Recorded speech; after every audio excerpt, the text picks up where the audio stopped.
तो आदाब, नमस्कार, गुड इवनिंग, सत श्री अकाल। एक बार फिर आप तमाम लोगों का स्वागत है क्राइम तक की कहानी के इस एपिसोड में। उम्मीद है पूरी फैमिली अच्छी होगी, अपना और अपनों का ख्याल रख रही होगी। मैंने 2 दिन पहले कहा था कि मंडे को आपको कुछ बताऊंगा, तो खबर ये देनी थी कि कल और परसों तो मैं हूँ वेडनेसडे तक, लेकिन वेडनेसडे लेट नाइट मैं निकल रहा हूँ। अगले 23 दिनों तक वेडनेसडे के बाद यानी 16 से मैं बाहर हूँ। दिल्ली में नहीं, देश में नहीं, देश से भी बाहर हूँ। लेकिन सारी कहानियाँ आप लोगों के लिए रिकॉर्ड कर रहा हूँ। लगातार पिछले 15-20 दिनों से डबल एक्स्ट्रा काम कर रहा हूँ। कहानियों का सिलेक्शन, रिसर्च और तमाम अच्छी अच्छी कहानियाँ, रहस्यमयी कहानियाँ वो मैंने रिकॉर्ड की है। 2-3 बज गए हैं, वो अगले 2 दिनों के अंदर कर दूँगा।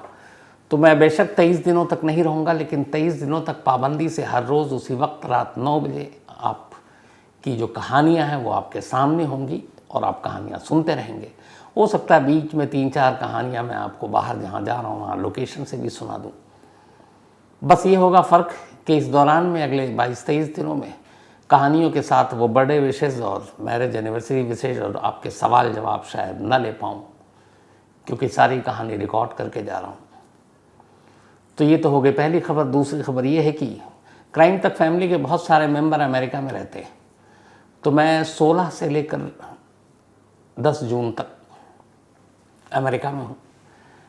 लॉस एंजलिस में हूँ इस दौरान। इसके अलावा न्यूयॉर्क में हूँ।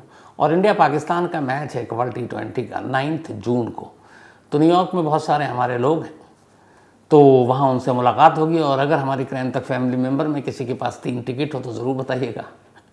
हालांकि मैंने कोशिश कर ली है, शायद मिल जाए, लेकिन ना मिले तो एक ऑप्शन रखना चाहिए। तो अगर आप में से किसी के पास होगा तो ज़रूर आप मुझे बताइएगा, और जो भी पैसे होंगे वो आप ज़रूर लीजिएगा। तो यही कहना था कि अब 2 दिन के बाद से कहानियाँ तो होंगी, और हो सकता है मैं वहाँ से भी आपको अलग अलग वहाँ की कुछ दिलचस्प कहानियाँ भी सुनाऊँ लोकेशन पर। तब आते हैं आज की कहानी के ऊपर। तारक मेहता का उल्टा चश्मा। हम लोगों ने लगातार ये सीरियल देखा होगा, बल्कि मैंने तो बहुत देखा था अपनी बेटी की वजह से। वो घर में होती थी तो बस यही सीरियल देखती रहती थी, और उसके ज़ोर ज़ोर से हंसने की आवाज़ दूसरे कमरों तक आती रहती थी।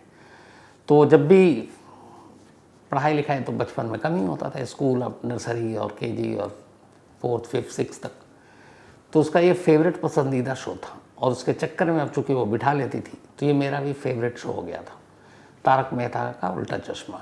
एक ये और एक CID। तो बहुत देखा, सारे कैरेक्टर को हम लोग घर घर में जानते हैं। और इसी तारक मेहता के उल्टा चश्मा के एक किरदार रोशन सिंह सोढ़ी, उनकी आज की कहानी है। वजह यह है कि आज 22वां दिन है और तारक मेहता के रोशन सिंह सोढ़ी, जो सबको हंसाते हैं, जिनका असली नाम गुरचरण सिंह है, वो गायब है। और इन 22 दिनों में उनका कोई सुराग नहीं मिल रहा है। तो वो कहाँ गायब हो गए, क्यों गायब हो गए, कैसे गायब हो गए, क्या इसके पीछे कोई साजिश है, क्या उनकी किडनैपिंग है, या फिर ये है कि उन्होंने खुद को गायब करवा लिया, इन सारे सवालों के जवाब आज आपके सामने रखूँगा। बात 21 अप्रैल की है, पिछले महीने की।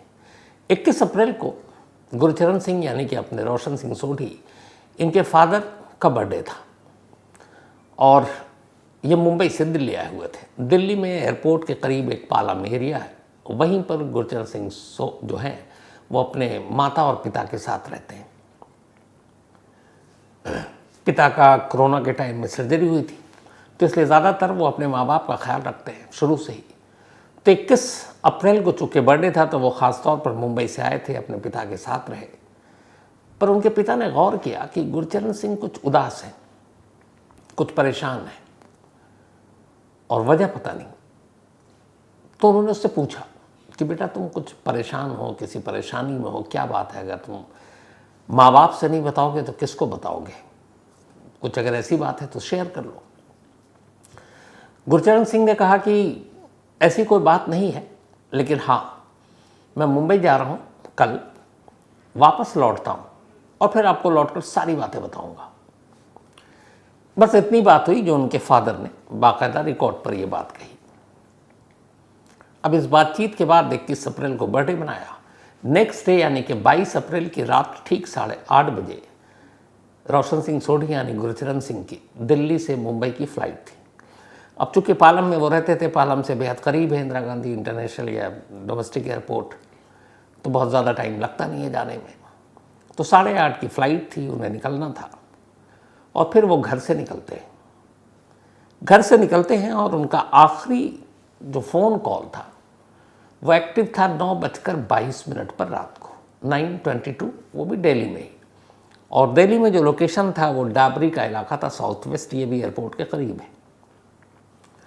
अब फ्लाइट 8:30 बजे की है, कायदे से 9:22 पर प्लेन को हवा में होनी चाहिए, लेकिन 9:22 पर गुरचरण सिंह का मोबाइल फ़ोन आखिरी बार जो एक्टिव था वो डाबरी के पास, और इसके बाद 9:22 के बाद ये फ़ोन स्विच ऑफ हो जाता है।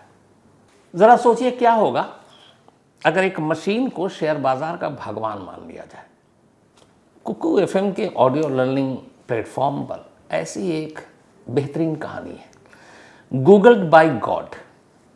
ये कहानी ये कहती है कि अगर एक मशीन को शेयर बाज़ार का भगवान मान लिया जाए तो क्या होगा। कहानी है कि कैसे भाई का पहले कत्ल होता है और फिर फादर के साथ धोखा और विश्वासघात होता है, और ये सारी चीज़ें इस पूरी कहानी को एक अलग रास्ते पर ले जाती हैं। तो कोको एफएम के ऑडियो लर्निंग प्लेटफॉर्म पर गूगल्ड बाय गॉड सुनिएगा ज़रूर। कोको एफएम एक बेहद तेज़ी से बढ़ता हुआ ऑडियो लर्निंग ऐप है और लाखों लोग इसको सुन रहे हैं और इससे कुछ ना कुछ नया सीख रहे हैं, आगे बढ़ रहे हैं।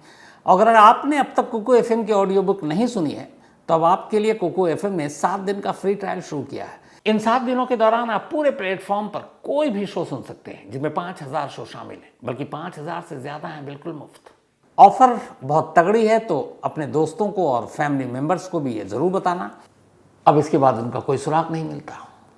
इधर 8:30 की फ़्लाइट थी, करीब 2 घंटा आप मान के चलिए, 10:30 तक वो मुंबई पहुंच जाते। मुंबई पहुंचकर बहुत पाबंदी से जब भी वो जाते हैं, मुंबई दिल्ली उनका लगा रहता है, तो वो फ़ौरन अपने पेरेंट्स को फ़ोन करते हैं, ख़ासतौर पर अपने पिता को, कि मैं पहुंच गया हूं। लेकिन उस रात फ़ोन नहीं आता। अब इधर पिता इंतज़ार कर रहे हैं, सोए नहीं है, जागे हुए, लेकिन काफ़ी वक्त हो गया, फ़ोन ही नहीं आया। तब गुरचरण सिंह के एक दोस्त जो मुंबई में है, वो उनको एयरपोर्ट लेने आने वाले थे। तो पिता ने उनको फ़ोन किया कि क्या गुरचरण पहुंच गया। उन्होंने बताया कि नहीं, वो तो आया ही नहीं और उसका फ़ोन बंद है। उसने टेक ऑफ से पहले जब वो दिल्ली एयरपोर्ट पर पहुंचता है तो फ़ोन भी करता था कि मैं बैठ गया हूं, लेकिन इस बार उसने कोई फ़ोन नहीं किया और उसका फ़ोन मैं लगातार ट्राई कर रहा हूं, मोबाइल स्विच ऑफ है, फ़्लाइट जो है मुंबई लैंड कर चुकी है, पर वो बाहर नहीं आया। अब ये सुनकर पिता घबरा जाते हैं। उसके बाद वो पुलिस को कॉल करते हैं, फिर डाबरी पुलिस स्टेशन में एक रिपोर्ट लिखाते हैं कि उनका बेटा ये ऐसे ऐसे घर से निकला और उसके बाद से गायब है। अब पुलिस रिपोर्ट लिखती है, फिर पता चलता है कि ये गुरचरण सिंह तो वही हैं जो तारक मेहता के उल्टा चश्मे में पूरे देश को, दुनिया को हंसाते रहते हैं। उनका कैरेक्टर, किरदार ही कुछ ऐसा था। तो अब पुलिस तफ्तीश शुरू करती है। सबसे पहले पुलिस उनके मोबाइल को खंगालती है, तो पता चला कि वो स्विच ऑफ है। अब 2 फ़ोन था इनके पास, गुरचरण सिंह के पास। एक फ़ोन स्विच ऑफ था और एक दूसरा फ़ोन उन्होंने घर में ही छोड़ रखा था। पिता से पूछा गया तो पता चला ऐसा तो पहले कभी हुआ नहीं। अब उन्होंने उस फ़ोन के ज़रिए लोकेशन ट्रेस किया तो आखिरी बार गुरचरण सिंह पालम में अपने घर से कुछ किलोमीटर की दूरी पर एक बैकपैक रखे हुए पीठ पे एक ई रिक्शा से उतरते हुए नजर आते हैं, और ये उनके घर से कुछ किलोमीटर की दूरी पर था। ये आखिरी सीसीटीवी कैमरा था जिसमें वो कैद थे। उसके बाद उनके फ़ोन का आखिरी लोकेशन डाबरी में दिखाई देता है 9:22 पर। उसके बाद मोबाइल भी स्विच ऑफ, और इसके बाद कोई सुराग नहीं। अब आजकल किसी को ढूंढना बड़ा आसान है। अगर आप मोबाइल आपके पास है, मोबाइल एक्टिव है, ऑन है, तो आप उसको लोकेशन पता कर सकते हैं। लेकिन यहाँ मोबाइल ही नहीं, आखिरी लोकेशन जो है 9:22, उसके बाद कट। तो फिर गुरचरण सिंह जी गए कहाँ?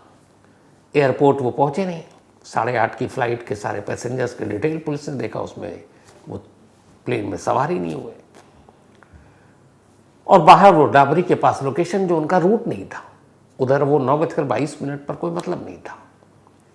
तो फिर क्या हुआ? पुलिस ने फिर उनके बैंक डिटेल खंगाले। जब बैंक डिटेल खंगाले तो पुलिस हैरान रह गई, उनके बहुत सारे बैंक डिटेल थे। अब एक शख्स ज़्यादा से ज़्यादा 1, 2, 3, लेकिन उनके कम से कम 7-8 बैंक डिटेल थे।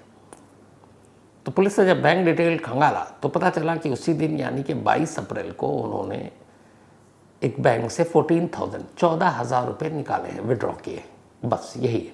और उनके बैंक में अकाउंट इतने हैं पर पैसे बहुत कम। फिर जब पूछताछ हुई तो पता चला कि उनके ऊपर कई लोन हैं, कर्ज भी है, माली हालत ठीक नहीं है। तो फिर इतने बैंक अकाउंट का क्या मतलब। खैर पुलिस तफ्तीश करती रही, तफ्तीश आगे बढ़ी तो फिर सोशल मीडिया अकाउंट सब चेक करने शुरू किया पुलिस ने। तो जब चेक करना शुरू किया तो पुलिस को फिर एक बार एक हैरानी हुई। पता चला कि रोशन सिंह सोढ़ी यानी गुरचरण सिंह के कुल 27 अलग अलग मेल हैं, मेल आईडी। अब 27 मेल आईडी कोई अहम शख्स क्यों रखेगा। जैसे मुझे अपना ही याद नहीं, मुझे लगता है कि शायद मेरे 2 हों, एक कंपनी का, एक जीमेल, लेकिन उनके पास 27। पुलिस ने घर में पूछताछ की, पिता से पूछताछ की तो पता चला कि बीच में सोढ़ी यानी गुरचरण सिंह को ये लगता था कि शायद कोई उनके ऊपर नज़र रख रहा है, कोई उनका पीछा कर रहा, फॉलो कर रहा, सोशल मीडिया में भी घुसने की कोशिश कर रहा है। तो किसी से डर रहे थे और किसी से डरे हुए थे, और इसी डर की वजह से कि कोई पीछा कर रहा है 27 ईमेल के अकाउंट उन्होंने बना रखे थे, 27। अब पुलिस को ये बात लगी बहुत अजीब। अब ये 27 ईमेल आईडी, 27 अलग अलग अकाउंट, फिर एक मोबाइल को घर पे छोड़ना, जिस वक्त फ़्लाइट है उस वक्त 9:22 पर दूसरे लोकेशन डाबरी पर उनकी आखिरी मौजूदगी, उसी दिन 14,000 बैंक से निकालना, बैंक के खाते बहुत ज़्यादा लेकिन पैसे बहुत कम, कर्जा भी, लोन भी। अब इन सारी चीज़ों मिल के पुलिस को उलझा दिया कि आखिर है क्या। दूसरा, फादर के बर्थडे के दिन ये कहना कि मैं मुंबई जा रहा हूँ और लौट कर आपको सारी बातें बताऊँगा, तो वो ऐसी कौन सी चीज़ बताने वाले थे। अब इन चीज़ों ने पुलिस को भी थोड़ा परेशान किया और लगा कि मामला कहीं सीरियस नहीं हो। कुछ दिन पहले उनका तारक मेहता के जो प्रोड्यूसर हैं असित मोदी, उनके साथ भी कुछ पहले भी हुआ था वाद विवाद, तो कुछ पैसे शायद बकाए थे। तो ये सारी चीज़ें थी, जिसके बाद दिल्ली पुलिस की एक टीम मुंबई गई और तारक मेहता उल्टा चश्मा के जहाँ शूट होता है वो पूरा गोकुल धाम, वहाँ पे उन्होंने तमाम को स्टार से अलग अलग पूछताछ की, उसके प्रोड्यूसर असित मोदी से भी पूछताछ की और जानने की कोशिश की कि क्या कुछ ऐसा क्या चल रहा था। इसी दौरान में रोशन सिंह सोढ़ी के एक दोस्त हैं सोनी, उनसे भी पुलिस ने पूछताछ की। सोनी ने बताया कि पिछले कुछ वक्त से गुरचरण सिंह की तबीयत थोड़ी सी हेल्थ इशू था, ख़राब थी, और जब वो मुंबई से दिल्ली आते थे तब भी वो खाना वाना बहुत कम खाते थे, बीपी उनका बहुत हाई रहता था, उन्होंने कुछ टेस्ट कराए थे और उसके बाद से वो परेशान रहते थे। फिर घर आए, घर आने के बाद अब उन्हें वापस जाना था, वो पहुँचे नहीं। ये भी थी कि उनकी अभी खुद, ये कल की बात है, संडे 12 मई, रोशन सिंह सोढ़ी यानी कि गुरचरण सिंह का बर्थडे था, लेकिन वो तो 22 तारीख से ही गायब है। दोस्त ने और फैमिली मेम्बर ने बताया कि अब, हालांकि उनकी उम्र 51 साल थी, लेकिन उन्होंने कहा कि नहीं, अब हम शादी का प्लान कर रहे हैं, और शायद वो जल्दी शादी करने वाले थे। तो जब सारी चीज़ें थी तो फिर उनकी गुमशुदगी का मतलब क्या और कहाँ कैसे। अब पुलिस ने जो अब तक जांच की है और जो चीज़ें पुलिस को सामने आ रही हैं, इसमें 2 थ्योरी आ रही है, 2। एक कि या तो वो कहीं खुद से गायब हुए और ये सारा जो चीज़ें हुई हैं इसमें कोई किडनैपिंग और बाकी चीज़ें नहीं हुई हैं, खुद से उन्होंने दुनिया को छुपा लिया है। लेकिन उसके पीछे की वजह क्या है, क्योंकि माँ बाप उनके दिल्ली में रहते हैं, माँ बाप बुज़ुर्ग हैं, और ये वो माँ बाप हैं जिनकी देखभाल के लिए रोशन सिंह सोढ़ी ने कोरोना काल में, तारक मेहता उल्टा चश्मा उसके बाद जब शुरू हुआ था दोबारा कोरोना के बाद, तो उन्होंने छोड़ दिया था ये शो। इसलिए उन्होंने कहा कि कोरोना के बाद उनके फादर की सर्जरी हुई है, माँ बाप अकेले हैं, उनकी जिम्मेदारी उनको उठानी है, तो उन्होंने ये शो छोड़ दिया सिर्फ इसलिए कि अपने पेरेंट्स की खिदमत कर सकें, सेवा कर सकें। तो वही शख्स अपने बुज़ुर्ग पेरेंट्स को छोड़कर यूं कैसे गायब हो सकता है। यहाँ पे पुलिस की एक थ्योरी के साथ में ये कार्ड भी आ रहा है। दूसरा ये है कि उनके साथ कुछ ऐसा हुआ तो क्या हुआ। अब इन दोनों के सवालों के जवाब नहीं है, लेकिन पहला जो एक लाइन चल रही है, बहुत मीडिया में भी चल रही है, कि जिस तरीके से मोबाइल का छोड़ना, ई रिक्शा, बैकपैक लेकर उतरना, आखिरी जो सीसीटीवी कैमरे में है, फिर डाबरी में उनका 9/22 पर मोबाइल का स्विच ऑफ हो जाना, ये सारी चीज़ें ऐसा लगता है जैसे ये सब प्लान उन्होंने खुद किया गायब होने के लिए। और ये भी है कि पता नहीं ऐसा क्यों किया है, क्या हेल्थ इशू या बाकी इशू। लेकिन ये वही रोशन सिंह सोढ़ी है, जब 2005, 6, 7 की बात है, इनके ऊपर बहुत कर्जा हो गया था, मतलब इनके घर वालों पर, और कर्जदार तकाजा भी करते थे। एक रोज़ की बात है कि ये लगातार ऊपर वाले से कहते थे क्या तो कुछ ऐसा कर कि मेरे ये कर्ज उतार दे, वरना मैं परेशान हूँ, लेकिन एक वादा करता हूँ कि चाहे जो हो जाए मैं अपनी जान नहीं दूंगा, मैं लड़ूंगा, सब कुछ करूंगा, जान नहीं दूंगा, बट या तो मुझे कर्ज उतार दे या मुझे तू खुद ही उठा ले। ये बात होती रहती थी। एक प्लॉट था इनका जो बेच के कर्जा उतारना चाहते थे, प्लॉट भी नहीं बिक रहा था उस रेट पर, बट ये लगातार प्रार्थना करते रहते थे और इत्तेफाक से एक दिन इनकी प्रार्थना सुन ली और उस प्लॉट के बड़ा अच्छा कोई ख़रीदार आ गया, बड़े अच्छे रेट दे दिए। जब पैसे आए तो उन्होंने खुद अपने तमाम कर्जदारों को फ़ोन किया और कहा कि तुम सब इतने बजे इस तारीख को गुरुद्वारा रकाबगंज आ जाओ दिल्ली में, तुम सबके पैसे लौटाने हैं। अच्छा, इसके बाद इससे पहले उन्होंने कई बार वादा किया था, लेकिन प्लॉट बिक नहीं रहा था। तो सारे कर्जदार उस दिन पहुँचे, इस उम्मीद में थे कि शायद आज भी कोई बहाना होगा, लेकिन गुरचरण सिंह यानी रोशन सिंह सोढ़ी बाकायदा बैग लेकर आए, चेक लेकर आए, और जितने उनके लोगों के ऊपर कर्जा था उन्होंने कहा मैंने इसलिए बुलाया कि देखो गुरुद्वारे में, गुरुद्वारे के सामने, गुरुद्वारे के अंदर तुम लोग को दे रहा हूँ ताकि ये गवाही है और ये गवाह है, और मेरे कर्जे उतर गए। कहते हैं जब ये कर्जा उतर रहा था तो खुद गुरचरण सिंह भी रो रहे थे, जिन लोगों ने कर्ज लिया था वो भी रो रहे थे कि ये शख्स कितना परेशान था। पर उस दिन उन्होंने कहा था कि चाहे जो हो जाए मैं जान नहीं दूंगा। तो ये उस शख्स की कहानी है जो लड़ने वाला था, जो लड़ा और फिर सबके कर्ज उतारे, और फिर उसी दौर में जब ये सब हो गया तो उसने कहा कि कुछ करना चाहिए। तब गुरचरण सिंह पहुंचे मुंबई। मुंबई में इनको इधर उधर थोड़े भटके बड़े बड़े डायरेक्टर प्रोड्यूसर के सामने। उसी वक्त इत्तेफाक से तारक मेहता का उल्टा चश्मा शुरू हो रहा था, और ये हालांकि बहुत पहले हो जाता, लेकिन कुछ वजह से उस वक्त टीवी पर सास बहू का ज़्यादा वो था वर्चस्व, सास बहू टाइप सीरियल बहुत आते थे। तो एक फैमिली, एक सोसाइटी, जिसमें एक सोसाइटी बनाकर उसमें पूरे भारत की घर घर की कहानी दिखाने वाले जैसे कोई कंसेप्ट लेने को तैयार नहीं था। और इत्तेफाक से ये जो तारक मेहता का उल्टा चश्मा था, असल में ये जो तारक मेहता थे ये एक गुजराती राइटर थे, और इन्होंने ही ये लिखा था, और ये अखबार में वीकली कॉलम छपता था तारक मेहता के ही नाम पर, वो एक लेखक थे। तो उसमें यही एक कहानी थी कि एक सोसाइटी है, उस सोसाइटी में भारत के अलग अलग राज्यों के लोग हैं, अलग अलग धर्म के लोग हैं, अलग अलग तरह के लोग हैं, और उस घर में हर दिन उस सोसाइटी के अंदर कुछ ना कुछ ऐसी चीज़ें होती हैं जो पिरोया जाना चाहिए। तो उसी के बाद गोकुल धाम का कंसेप्ट आया कि उसमें सारे अलग अलग होंगे। तो ये तारक मेहता का ओरिजिनल था जो वहाँ के अखबार में छपा करता था, साप्ताहिक कॉलम। तो फिर इसके जो प्रोड्यूसर हैं असित मोदी, उन्होंने ये राइट ख़रीद लिया उस अखबार से, और राइट ख़रीदने के बाद वो मुंबई आए।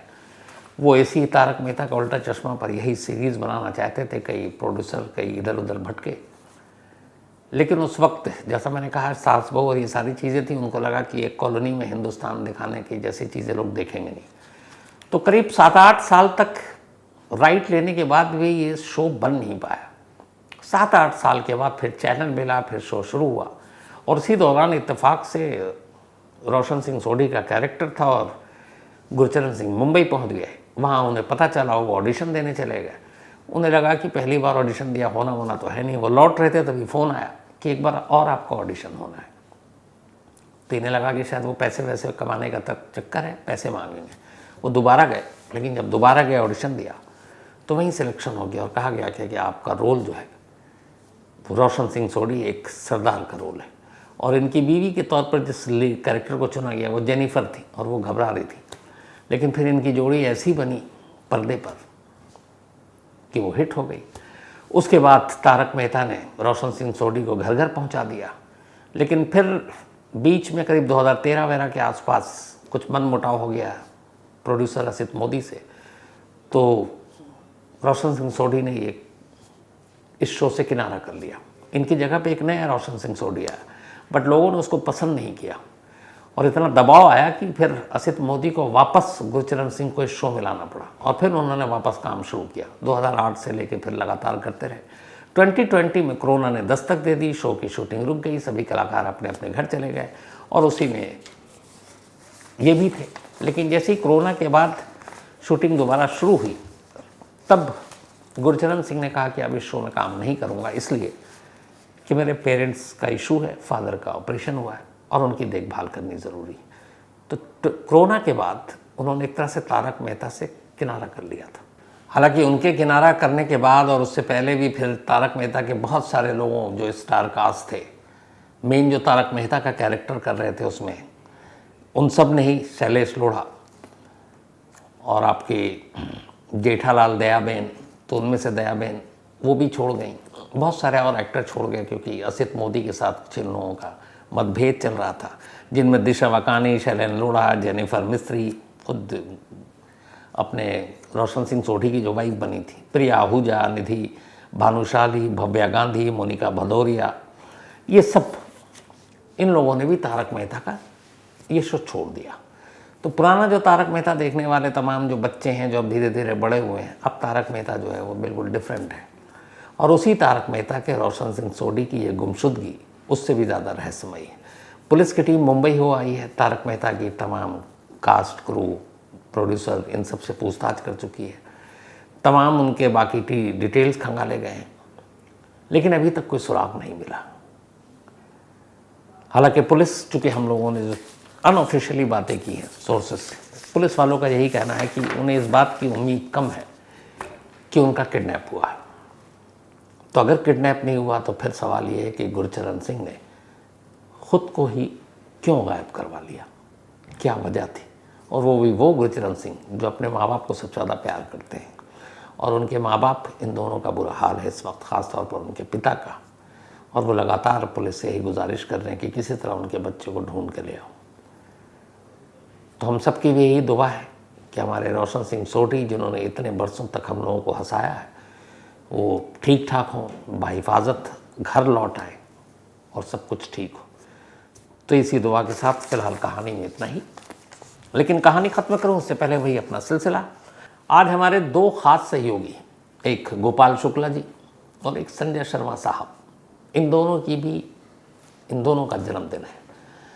गोपाल बहुत पुराना साथी है, पहले स्पोर्ट्स में था, फिर अब क्राइम में है और अभी खैर छुट्टी में है क्योंकि उसकी बिटिया आयरलैंड से आई हुई है, तो वो अभी जम्मू कश्मीर घूमने गए हुए साहब। तो हैप्पी बर्थडे गोपाल, हमेशा अच्छे रहो, मुस्कुराते रहो और हमें चने वने इसी तरह खिलाते रहो, यही दुआ है। और बेटी और भाभी के साथ एंजॉय करो। और दूसरा हमारे कुलीग संजय शर्मा, इनको आप टीवी पर देखते रहते होंगे। Sanjay Sharma happy birthday. मैं हमेशा कहता हूँ संजय शर्मा के बारे में कि टीवी इंडस्ट्री में जो सबसे ज़्यादा काबिल लोग हैं उनमें से एक संजय शर्मा है, और निहायत शरीफ इंसान, बहुत ही अच्छा, इतनी इसके पास नॉलेज है और इतना काबिल है कि इसको पता नहीं हिंदी, उर्दू, इंग्लिश, पंजाबी, हरियाणवी, भोजपुरी और पता नहीं कितनी ज़ुबान है, सब ज़ुबान आती है इसको। तो इसको कभी आप लाइव पे देखें, या तो अदालत से या फिर मथुरा से या फिर ईद पे जामा मस्जिद से, ऐसा लगेगा भाई मतलब हर धर्म के बारे में इसको पूरी जानकारी है और ज़ुबान पर तो इसकी इतनी पकड़ है, लिखता शानदार है और उससे भी बड़ा इंसान बहुत अच्छा है। तो हैप्पी बर्थडे संजय, हमेशा अच्छे रहो यार, खुश रहो।